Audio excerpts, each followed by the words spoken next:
Izzy Ogbeide. I saw the post you made on TikTok about Peter Obi.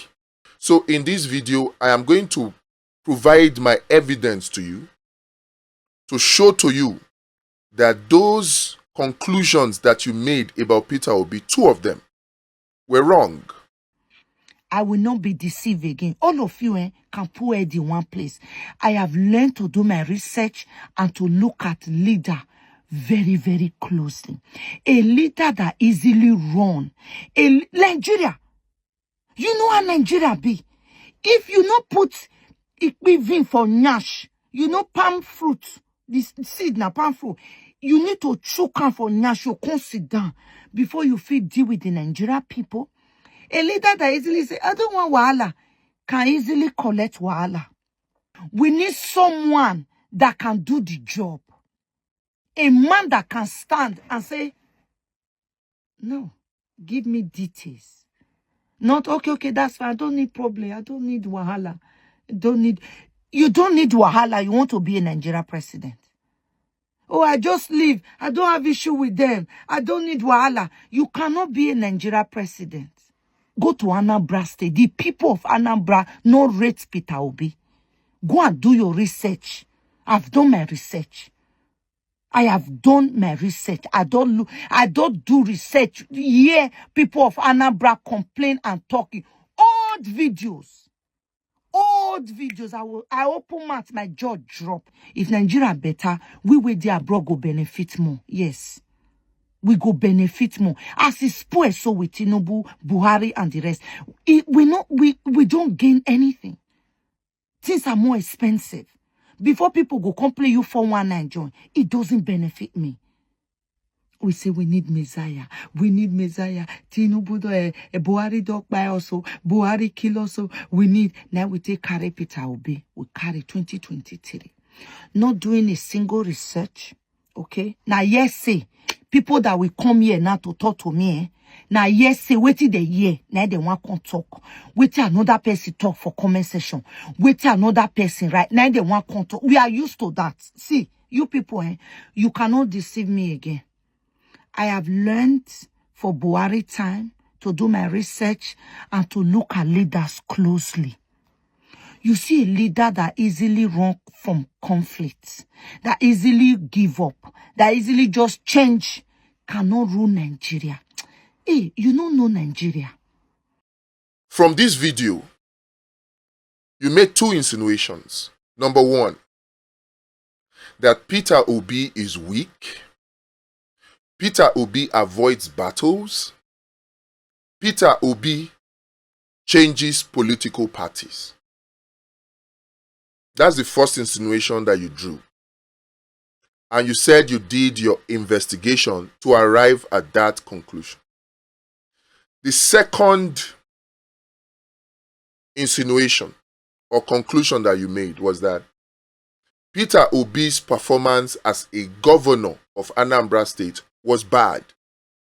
Before I come to analyze and respond to these two conclusions that you drew about Peter Obi that I sincerely believe are wrong, let me play you a clip that shows the evidence of what Peter Obi did as governor of Anambra State. Please take your time to watch. It's a short clip, about 4 minutes or so. Watch this 4 minutes clip. Any portion of the clip that you still feel is false, it's an open challenge. Reach out to me. Mr. Peter Obi's administration built from scratch Chukwuemeka Odumegwu University Teaching Hospital with 25 building structures.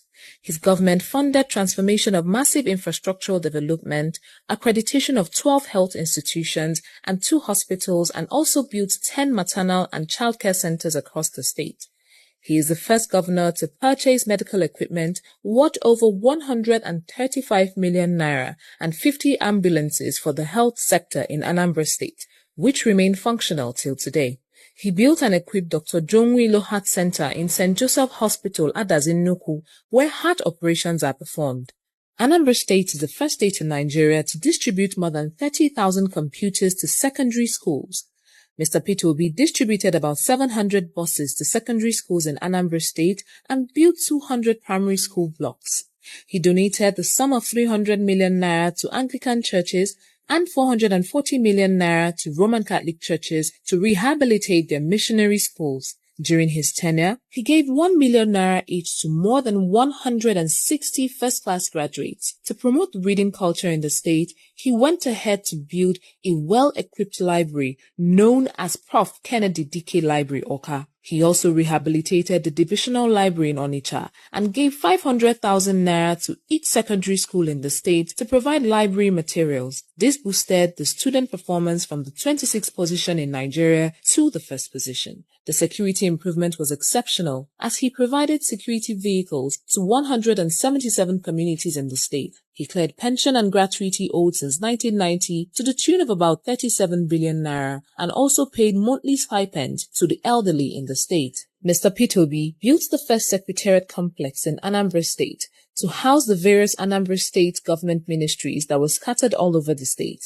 His good governance attracted the second largest brewery in the world, known as Sabmela, to build their first greenfield facility in the state. He was recognized by the Millennium Development Goals, MDG, as the best governor in the implementation of their programs in Nigeria. Peter Obi constructed 2 bridges across the popular Agulu Lake in Anyocha local government area of Anambra State at the cost of 2 billion naira. He funded Agulu Lake Hotel Project, Golden Tulip, and reconstruction of Opaiweka bridges at the axis of Enugu-Onitsha Expressway with 6 lanes.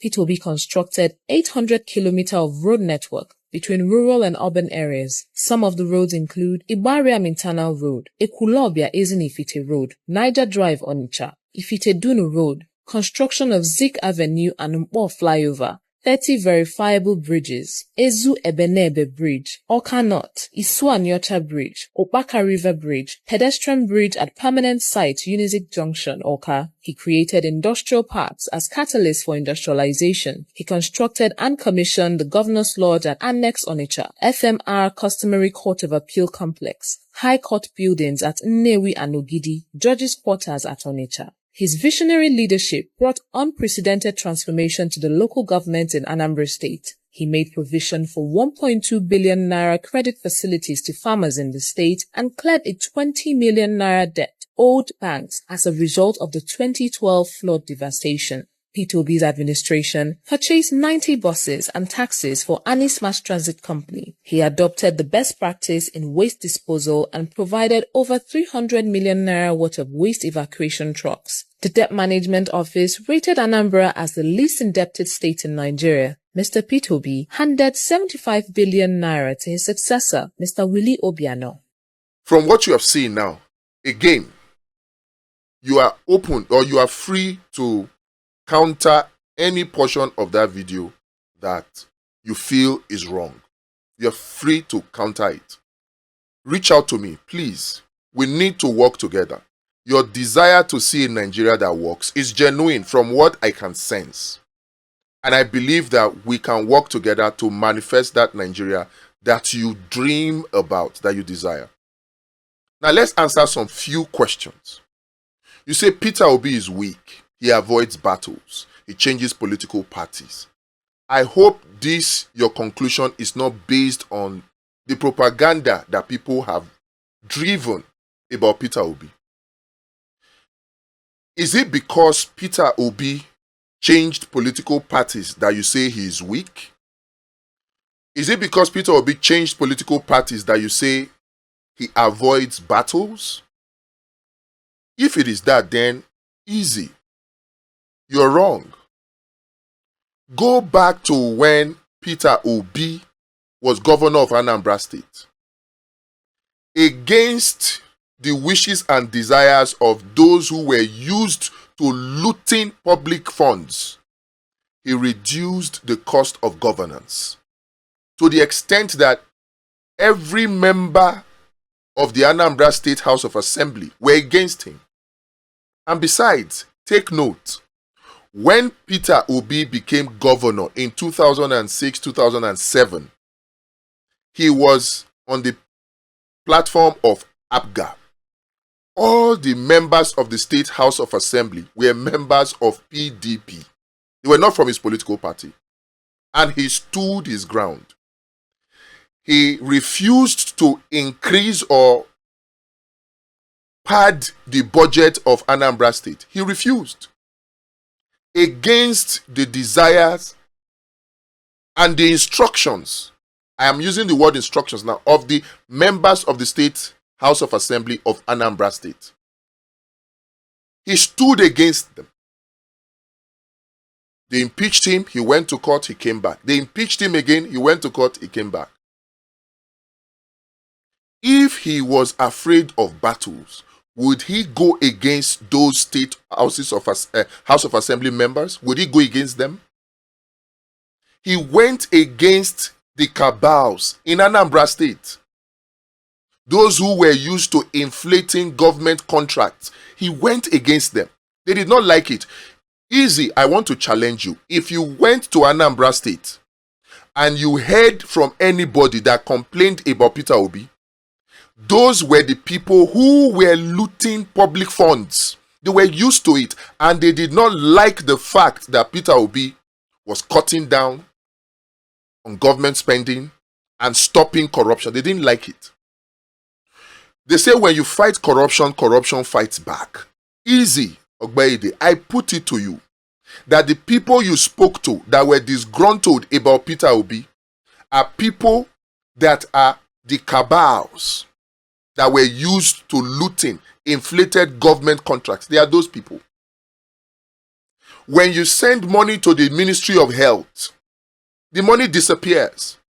Peter Obi didn't like it, so he decided that he would send the money directly to the hospitals, to the doctors, to the nurses. The established agencies in charge of those governors and nurses, the associations, they went against Peter Obi because they were used to siphoning public funds. Peter Obi didn't want that. That was why they went on strike for over a year. Many people use this, oh, the doctors went on strike for over a year. They don't tell you why those doctors went on strike for over a year when Peter Obi was governor of Anambra State. At the end of the day, Peter Obi was able to, even when they went on strike, the monies were going directly to who needed it in the healthcare sector of Anambra State. And when the same people saw the good that Peter Obi was doing, they called off the strike by themselves. If Peter Obi was avoiding battle, if he was weak, will he go against these people? On the issue of political party, I have said it before and I'll say it again. Please, Izzy, I hope you take your time to just listen to what I want to say for the sake of Nigeria, our country. A political party is a special purpose vehicle in Nigeria. There's no political party with ideologies. And if a political party is a special purpose vehicle, think of it as a vehicle. You get out of your house, you enter a keke, or you enter a bus, you are going to walk. And then, along the way, the keke or the bus broke down. Remember, you don't know the state of the bus or the keke, whether the engines are good, whether the tires are good, whether the brakes are good, you don't know. You don't know who the driver of that keke is or that bus. You don't know whether the driver is a kidnapper, whether the driver is an amateur. You don't know. But you have a goal, you have a destination to get to your office, your place of work. You enter that vehicle. It turns out that along the way, something happened, the vehicle broke down. Do you stay with that vehicle? Do you stay with that vehicle? Or do you look for another vehicle to take you to your destination? That is how political parties are in Nigeria. Until we get to such a point where political parties are based on ideologies, politicians will keep jumping. Besides, not only Peter Obi, Atiku, they have all changed parties. only one or two politicians in Nigeria have not changed parties. Tinubu has changed parties. Many people say, no, he didn't change party, he changed name. No. SDP that Tinubu won elections on in 2023 still exists today. Why didn't Tinubu continue in SDP in 1999? He joined AD, where Afenifere leaders were the ones that were in charge of that party. Because AD was made up of Afenifere leaders that were far senior to him, far more neutral and balanced to him, that didn't support his style of politics, he executed a coup.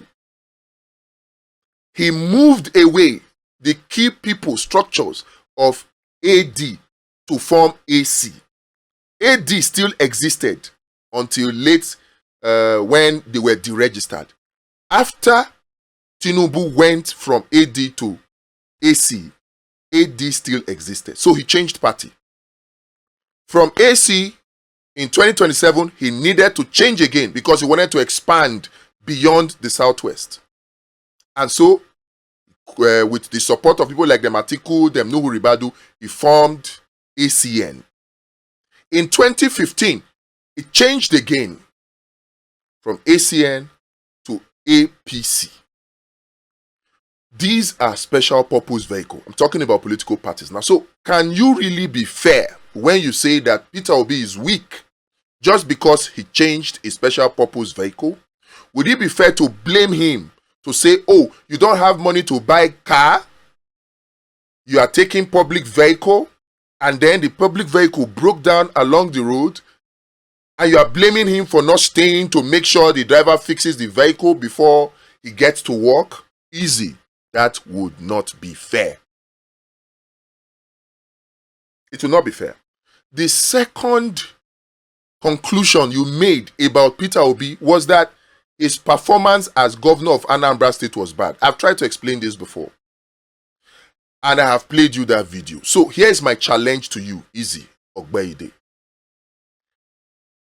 What is it that you heard about Peter Obi that was bad? Be specific. If the video of his performance that I played you now did not explain it, let us know. What is it that you heard about Peter Obi's performance as governor of Anambra State that you were not comfortable with? I'll ask you a few questions. Number one, did Peter Obi pay up all the gratuity of all the workers, both areas? Did he do that? Easy. Please answer. Two, did Peter Obi reduce cost of governance in Anambra State? 3, did Peter Obi leave $150 million plus 75 billion naira behind for Obiano when he was leaving office? Did Peter Obi change the face of education in Anambra from number 26 to number 1? Did Peter Obi receive award for the Federal Express Road Management Authority, FEMA, for constructing the best road network in Nigeria? Did Peter Obi receive award as being the only government official that has purchased the highest number of laptops from any company, including HP, in this country? Did Peter Obi receive the best governor in terms of SDG in the area of education, in the area of health? Did he achieve these things or not? Before Peter Obi became governor, are you aware that governors like Ngige were being kidnapped and thugs and banditry was taking over Anambra State? Are you aware that he so restored sanity that the Inspector General of Police commended him for being the state with the best security network? Easy. These are statements of fact. These are statements of fact. And he did all of these things without borrowing 1 naira in his 8 years as governor of Anambra State. All of these things that I mentioned, what is your answer to them? Do you doubt that these are the track record or the scorecard of Peter Obi? If they are, why would you be confused to even say, oh, you put them on the same platter, the same level with APC, Tinubu, Buhari? How? Izzy Ogbeide, one question for you. What is that one thing that is at the bottom of all of the problems that Nigerians are facing today? There's insecurity in Nigeria. There's bad roads infrastructure. There is poor, epileptic, yet expensive electric power. There is expensive petrol, price of petrol per liter. There is the devaluation of the naira, the fraudulent removal of fuel subsidy, healthcare nko, education nko. All of these are the problems that people point to. Let me ask you, what is at the bottom of all of this? Is it not corruption? Between or among the four front runners for the presidency in 2027, knowing that the insecurity, the poor infrastructure, the electricity, high tariff, and epileptic, all of these problems are linked to corruption. Knowing that if you take away corruption, insecurity will die in less than 6 months. Knowing that if you take away corruption, all the roads that have been awarded and re-awarded every year but are not constructed, Abuja Lokoja, Lokoja Okene, Okene Auchi, Auchi Benin, Benin Warri, all these are an example of one stretch of road. These roads are being awarded every year, but they are never constructed, never completed. And they are in terrible conditions as I speak to you. Why are they not constructed? Corruption. Education is in poor state today. Go to any public government school. You see them, sometimes children are sitting on the ground. Most times the teachers that even teach them are teachers that are paid by NGOs or PTA. They are called PTA teachers. Why? Is it that monies were not allocated? Monies were allocated, but the monies never get to those that really need them. Corruption. Corruption is at the heart of any problem you can think of that we are experiencing in Nigeria today. Now, based on Peter Obi's track record, who do you think among the front runners, Peter Obi, Tinubu, Atiku, all of them, who do you think would solve corruption better? Let's think along this line so that we can queue behind the right candidate. There's a reason we have to kick out the current APC. Their impunity. They feel that they have mastered the art of rigging. They feel that they don't need to do the things that are in the benefit of the people. Because if they do, the money they spend on palliative, on buying votes, the rice, the this, the that, if they spent that money to develop the people and stop corruption, there will be no need for all of those things. Corruption is critical. And then we are just a consuming economy. Who do you think is best to solve corruption? Izzy Ogbeide. I'm saying this because I believe you are very, very sincere. Please, in your sincerity, look into these issues that I have raised. Let us take back our country from the hands of those that are holding it down. I beg you, Izzy. Peter Obi is the way. Peter Obi is the man. Peter Obi is the plan to recover and take back Nigeria and set it on the right path. I await your response.